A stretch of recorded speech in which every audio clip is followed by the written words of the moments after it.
The latest merger announcement, definitely hot off the press yesterday. We've got Michelle Price, CEO of AustCyber, and Alex Scandurra, CEO with Stone & Chalk. They're both here in Sydney today, and Stone & Chalk has acquired AustCyber. So AustCyber will be a subsidiary of Stone & Chalk. So very interesting development on that as well. So pleased to get their insights. Here, that seems to have worked. G'day, Michelle, how are you? Hi, I'm good, Chris. How are you? Good. Here we go. Turn it off and on again. IT classic. Thanks, Sam. Thanks, Sam. Here we go. It sounds like that's worked. So, Michelle, I don't know, you probably just missed that. Alex gave a brief sort of background to Stone & Chalk, and Alex, we'll get you to start again anyway. Yeah. So there may be, Michelle, a bit of a background to this. I was saying it's kind of kept it under your hat, but I noticed yesterday you kind of tweeted out that this is a 3-month sort of process. So, yeah, talk us into this. And as I mentioned to Alex, it's a bit of an industry sort of chatter right now. There's a lot going on and a lot of interest in this merger or acquisition, or however you want to call it. Yeah, sure. Thanks, Chris. Well, it's great to be with everyone. And of course, we can't do a cyber thing without having technical problems. So there you go. Good point. Well, I've learned through this process that apparently the average time it takes to complete a merger, not an acquisition, but a merger in Australia, is around about 9 months. And we got this done in about 3 months. So, you'll have to forgive Alex and I for looking a little bit weary today. Things have finally started to sink in that we actually got it done.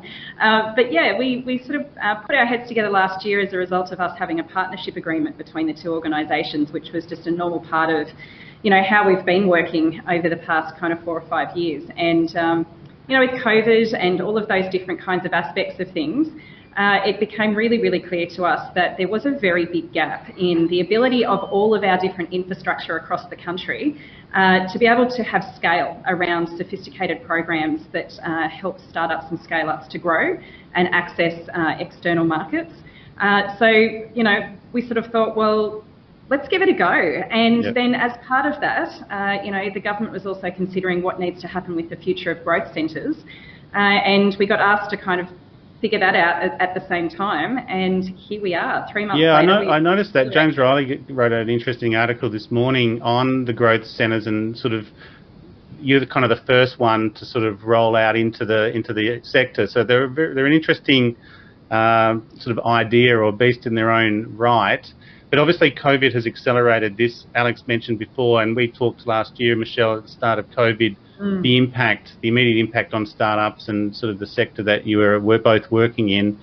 One of the questions I had on that, and sort of the challenges that almost you're taking on, Alex, or Stone & Chalk is going to take this on now. You're still going to have some government funding there, but the challenge to not fail is quite high now in terms of those startups and the expansion. How do you find that, taking that on? Because if you were both struggling last year, how will it be for this year and sort of that ongoing challenge? It's not going to change. You've doubled down in a way. Yeah, and I guess to that point, it's important to note that we struggling from a COVID perspective is the key thing to bear in mind, as has everyone. And so very much this is bringing together the core strengths of two organisations and integrating them into the back end to really amplify the outward capability that they bring.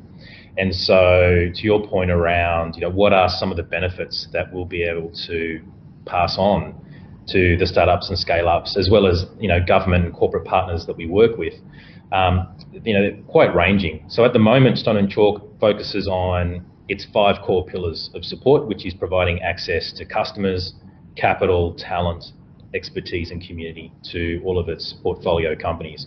And what AustCyber brings is a whole range of expertise around cybersecurity quite specifically.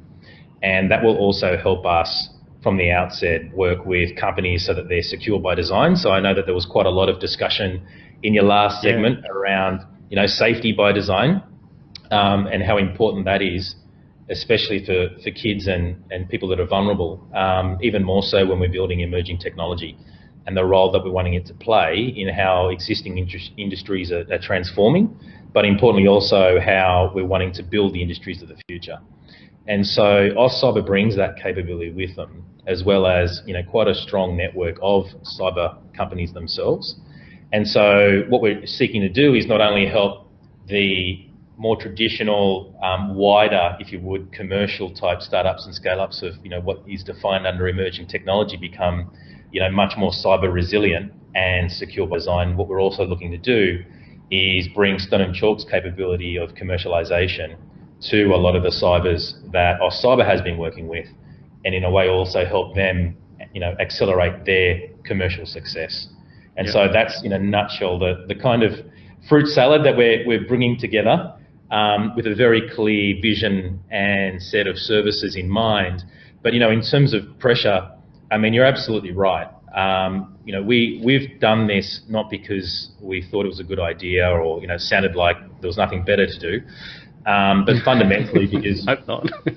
Well, we really have acknowledged and have seen quite clearly over the last year or so with COVID just how dependent Australia has become in a whole range of technology areas in particular, and certainly in some of the legacy areas within their supply chains, for example, on internationals, MNCs and others that in some cases do have to play to their government masters overseas. And in some cases, we're just not a big enough market to prioritise in terms of supply. And so a core part of what we're looking to do is to genuinely build sovereign domestic industrial capability in key areas within emerging technologies and as some of these industries are unfolding. And so, one of the great examples that I always refer back to is, it's incredible and wonderful that, ASD, for example, is getting $500 million into its coffers to help build its internal capability, but that's an agency's and government's capability. It's not the economy's capability, right? And what we're looking to do is to help grow new companies and expand the capabilities of existing industry into these areas so that we don't constantly buy off the shelf or try and buy from, the usual suspects that are flogging us overseas products, but actually we're able to increasingly commercialise the incredible products and talent that is in the Australian umbrella, and then do the converse, export that to the rest of the world. So that's really what our core is. Yeah, well, I was going to say, I did notice you're much more diversified across the tech sector, and Michelle, I noticed you made comment to that you were increasingly getting pulled, whether it be from defence, and I was watching the same thing, like how we try to be everything to everyone as well, but it's impossible to do, and you can't keep up with everything. But so I can see the nice fit with the diversification that Stone & Chalk has. And one of the thoughts I had, given that sort of AustCyber was an innovation sort of centre, is there plans to wrap them all up and follow this process, or some of the learnings that you took out of this and go, okay, well, we could just keep rolling them out. I think they all finish in next year or 2022. Is that a potential plan, Alex? Yeah, well, it's definitely something we're looking at. I was waiting for that grin. I was like, oh, that could be a yes anyway. Yeah. Well, certainly in the immediate term, right, we've got main hubs in Sydney, Melbourne and Adelaide. And so where there's a AustCyber node present in those cities, then we're already bringing those together and making sure that we're bringing the best to the market. And in other areas where AustCyber has a presence that Stone & Chalk doesn't, for example, we're really reimagining what that could look like and the role that can play in the ecosystem much more locally, given now there's a much greater capability that they can access and leverage than they've had in the past. And that's as much as going deeper and supporting to a greater extent the cybersecurity companies that AustCyber's nodes have worked with, but also now thinking about, well, how can we take that expertise and maybe bring that to a greater number of emerging technology companies that previously haven't benefited from AustCyber's support in those areas. You acquired... Oh, sorry, go, Michelle. I was just going to add that with the other growth centres too, of course, the sectors that they're looking after, there's a natural synergy that already exists with what Stone & Chalk does. And again, with the two of us coming together and integrating from a program delivery point of view, It would not surprise any of the watchers, listeners and you, Chris, that even before this was announced, there's already been discussions without government in the room around how we can double down together on the program delivery side of things around these critical sectors of the economy. Well, it's something you mentioned government, and I don't want to get too political on it. I always saw AustCyber as a government-funded agency, but I noticed there was no federal minister comment. And one thing we covered on a podcast late last year, I think it was late last year, was the sort of Scott Morrison had come out to say that there would be a cybersecurity minister, and then when there wasn't, it was like, okay, and then potentially was that sort of a death knell for innovation like AustCyber, and that you maybe had to adapt and change to that. And then the other converse to that is Stone and Chalk, you seem to be, you mentioned Sydney, Melbourne, Adelaide, and you are funded predominantly from state government. So it's an interesting, from a sort of government perspective there, state governments have funded and acquired AustCyber, which was a federal government initiation. Is it relevant, do you think, or is it just an interesting development how it all came about? What's the optics for that, and any messages for government as well? Yeah, well, I think that in Australia, when we can't not be political about these things, let's be honest. But at the same time, we often do look for things that aren't there when it comes to these kinds of things. And all of the audience would know, from the cyber security side of things, that I'm not backwards in coming forwards in helping government to sort of see perhaps what they could be doing better, particularly when it comes to legislation and regulation. But I think that, there's nothing sinister going on here. What's happening is that there has been an acceleration of government considering what its policy needs to be around digitisation and digitalisation because of COVID. I mean, we just cannot escape that reality. Yeah. And while government is trying to figure out, sort of all of those different intersections and interdependencies that are brought about by a cyber-physical world, when it comes to innovation, frankly, government does need to be involved. Absolutely it does, but it doesn't need to be the front runner. And so with what Alex and I have done with, the merger, we're showing a way that, perhaps the country hasn't seen before in how we can scale innovation programs, both from the founder side of things as well as from the buyer side of things. And buyers are not just government, of course, it's also the private sectors. We're at an inflection point within the economy, and how long that lasts, we don't know. At the moment, I think we've probably got around about 2 years to get our stuff in a sock, and we wanted to get out ahead of that and start creating some scale and concentration in capability around how to step up. Because as to Alex's point, we can't necessarily rely on offshore capability all the time. We need some in the mix for competitiveness and all of those good things, and then we've got trusted partners and all of those elements in the mix. When it comes to local capability and being able to support that capability to be available for the economy, both domestically as well as internationally, we really do need to sort of shift how we do it. We need to take all of the great that we've had in the past, learn from what's not been great, and keep moving on. And I think the best way to provide a focal point around that is that we have the opportunity to reshape what the public-private partnership actually is. Most of industry really has taken its cues from government in Australia for all the reasons that we know. We want to do it with government. And so having state and territory governments in the mix through both Stone and Chalk and AustCyber, as well as the federal government for both organisations as well, I think is natural. Government needs to be there for a lot of different reasons, including the fact that it is a consumer of digital technologies. And for strategic reasons, it needs to be helping to shape what that looks like. But industry has lost a bit of faith and trust in government being able to do that effectively over the years. And so having a conduit like our integration to be able to have that two-way street that AustCyber's worked pretty hard on having in place for cybersecurity really does give us the opportunity to do new things that we haven't done before. So that's as much as why a federal minister wasn't involved in the announcement. And that was because, it's about providing a national focus through the lens of industry and taking government on that journey with us. Okay, and there's two questions, and I'm going to go off topic, but one question was, is there any link back to the Australian cybersecurity strategy or outcome from the Australian cybersecurity strategy that brought this about, and we can park that one. And the other one was, is there any impact on your existing partnerships? You know, CyRise came to mind, which potentially, you know, is an accelerator program like Stone and Chalk. So, yeah, is there any issues there that need to be ironed out yet, or they've already been ironed out?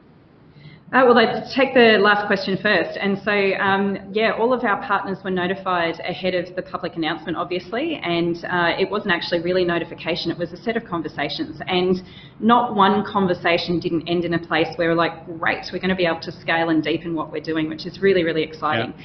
Including organisations like CyRise, because again, achieving scale and starting to provide a platform for scale is something that we really haven't seen in this country around emerging technology. So the first question around the cybersecurity strategy, no, this is not related to the cybersecurity strategy directly, but what I would say indirectly is that, again, it positions AustCyber to be able to, in partnership with Stone and Chalk, go after sort of larger programs with Department of Home Affairs and ASD for delivery, where it doesn't make sense for government to be doing that delivery itself, or again, to be doing delivery in partnership, because there is now a sovereign provider that has scale, both in terms of how many people we've got available to deliver those good programs, but also the geographic reach that we have. And so, you know, Alex's reference there to nodes and hubs between the two organisations, that's actually now, today, 11 sites across the country, including regional Australia. And we've got conversations happening right now for another 5 sites.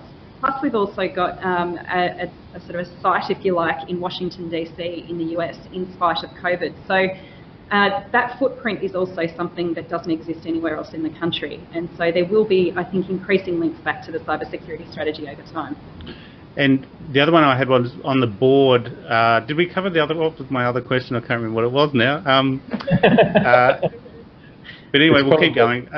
It's just probably worth noting, Chris, that organisations like CyRise, for example, that play an important role in the cyber ecosystem, certainly as it relates to building a pipeline of new early-stage startups, they're actually a resident of Stone and Chalk in Melbourne, and we work very closely with them. Right? And so, you know, what we'll find is that in a very, I think, strategic and tactical way, the two organisations coming together are very much mindful of, you know, this being a multiplier effect, right, across the economy and the ecosystem in terms of, you know, the mission that we've got in front of us. And so we're being very careful to make sure that it's of additive benefit to everyone that we're working with. And so, yeah, to the question around CyRise, and I don't know if you've got any other particular partners in mind, but that's something that's really front and centre for us. No, none that came to mind, but we recently did an interview with NTT and CyRise came up. In fact, I spoke to Scott a couple of weeks ago anyway, and so again, it was one of those things that came to mind. The other one was on the board and the board structure. How's that going to change? Because will AustCyber stay, you're going to stay like an innovation centre till the end, I imagine, is planned, so therefore you've got your own board. What's the board structure change? Yeah, so at the moment the boards remain intact between the two organisations, and one of the great things, again, in showing a better way, you know, sort of being trailblazers in this whole endeavour. You're forever an optimist, Michelle, I'll give you that much. Thank you. We're also doing that with our governance structure. We just, you know, every single aspect of this is all about sort of, you know, doing something a bit differently. And so actually Alex will be joining the AustCyber board, and also one of our board will be joining the Stone and Chalk board, so that we really do have that cross-pollination and integration happening at every level.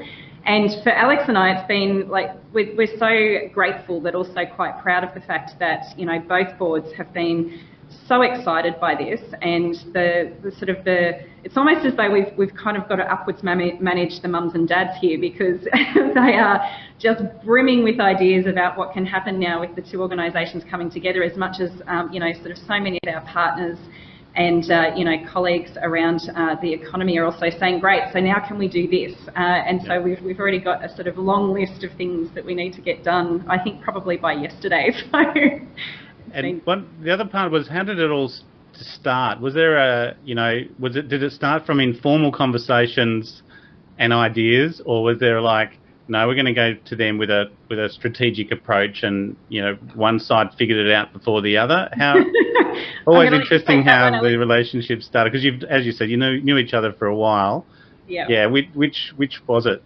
You don't Alex, have you to take that answer. one. No, you take that one. Okay. So you don't know, in other Michelle's words. much smarter than I am, so she figured it out and thought, on the back of, we have known each other for a long time, both personally and between Stone and Chalk and AustCyber. And really, I think there was quite a lot of work that we were doing together through our partnership, but I've got to give the credit to Michelle. She was the one who really came forward and said, hey, you know what, I think there's something here that we should talk about.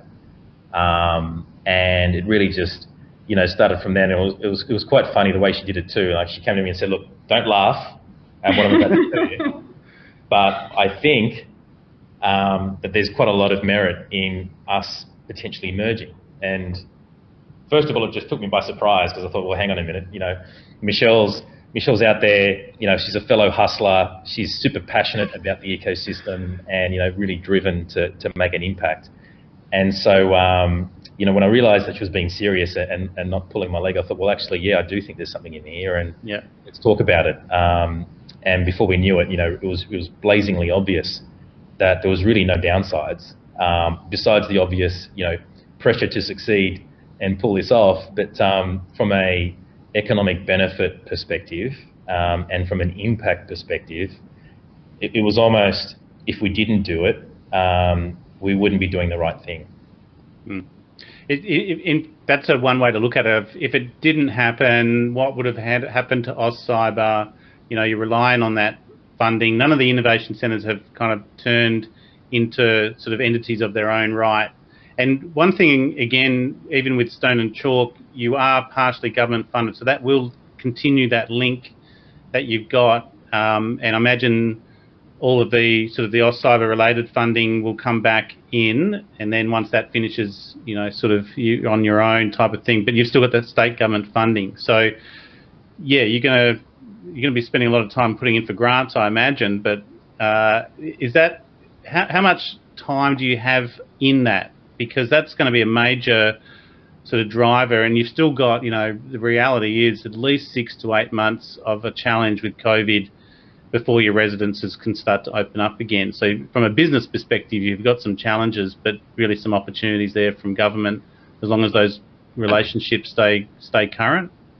Yeah, so the growth centre funding that we have from the federal government, that comes, that's part of our world until mid next year. And so that's really it's one of the sort of considerations around why we got the merger done in a much accelerated way. It was to give us the sort of longest runway possible for both organisations in the integration, while that federal funding was still there for AustCyber, to be able to reshape how that public-private partnership happens also from the funding side of things. So yes, absolutely, we'll apply for grants like everybody else does, but it's more about the program delivery from a sort of a partnership perspective. And so there's a whole range of things that government delivers through other bodies that are not grant-based funding, that sort of is revenue-based funding, and that's kind of the partnership that we'll be looking to deepen. So, Stone and Chalk already have revenue-based partnerships with state governments, and AustCyber has some of those as well through our node network. But what we're really looking to do there is actually just drive that partnership deeper and have the synergy that you can achieve when you've got an independent organisation, non-profit, which both of our organisations are, and we're sort of liking to think ourselves operationally as one organisation now, even though legally they're two separate entities still, is to sort of really drive that synergy in having visibility across the 3 levels of government within Australia, but also quite strong visibility around what's happening across the private sectors as well, to be able to not only bring together those parties to solve problems together, but to also identify gaps and be able to fill those gaps in sophisticated ways, as well as see where there's duplication. And we actually do see in some areas of emerging technology a lot of duplication, which does that whole thing that we hate so much but we don't really do very much about, and that's that fragmentation piece.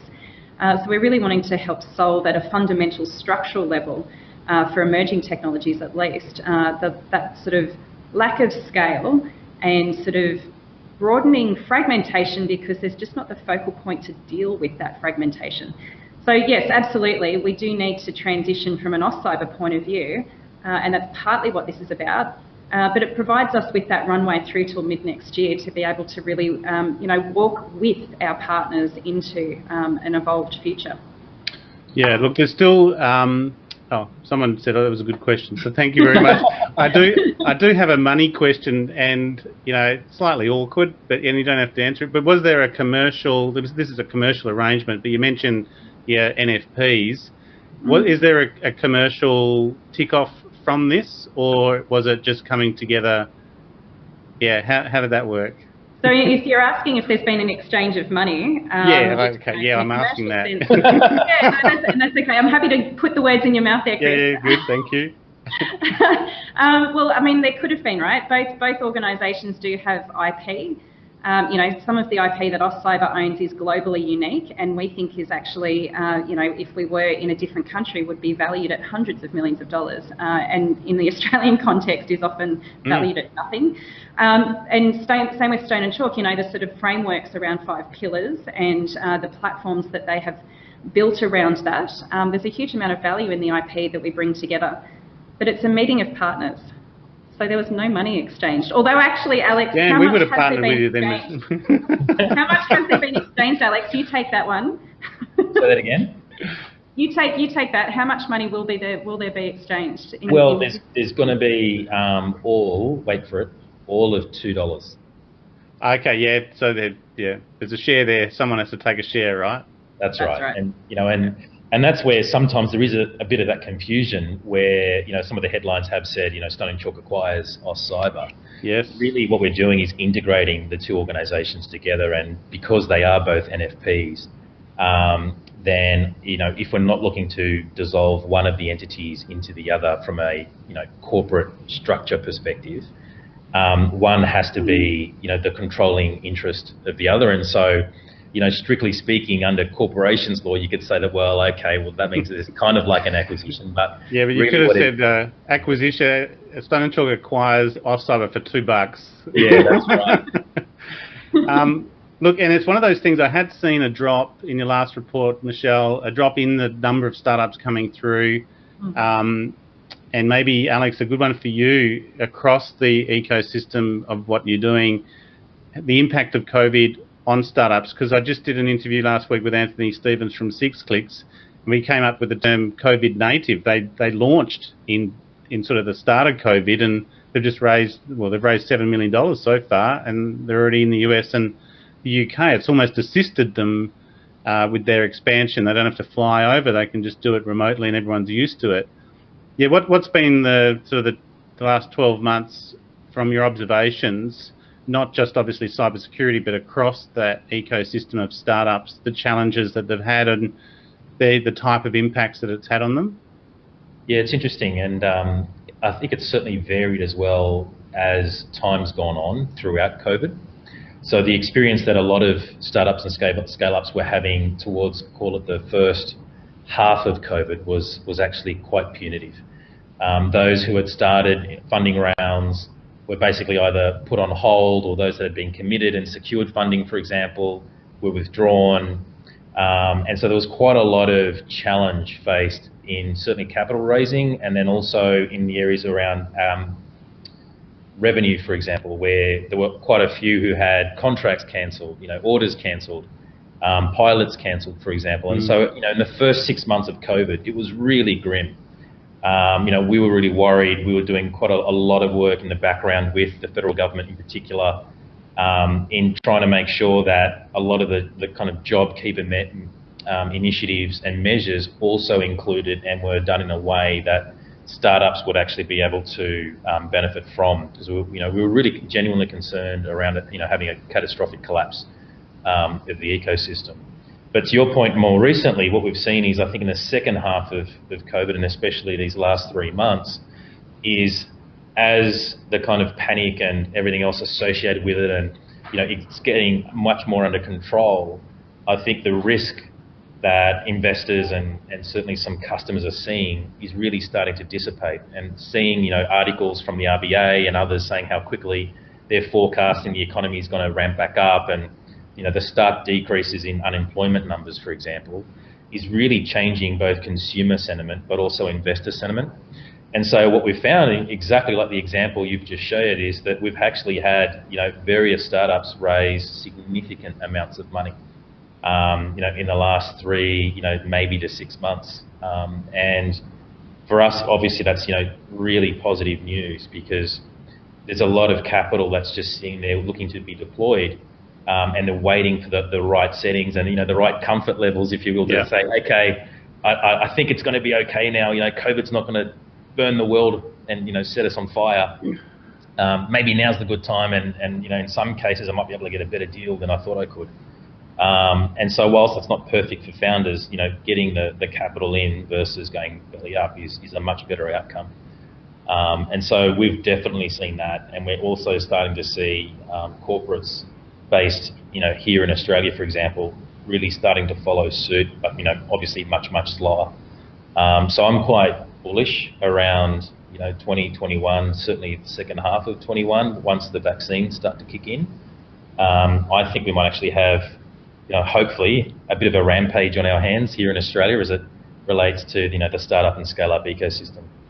Well, hopefully, when you call them residences, right? Once you get people back in the office, I'd imagine slowly, from a business perspective for you, it's not a big part of your revenue, but obviously things like events and all that I could see important sort of income for you, but also it's how the ecosystem works by sort of networking and coming together, and that's been another challenge. So look, thank you so much for your time. We've hit the full hour, and I don't have any other curly questions for you at this stage. We've got, I'll have a link on the show notes as well, but thank you so much, Alex Scandurra, the CEO of Stone and Chalk, and Michelle Price, CEO of AustCyber, on your merger announcement. Best of success for the remainder of 2021 and onwards. Thanks so much, Chris. Thanks, Chris. Thank you, guys. I'll put you backstage. Thanks again.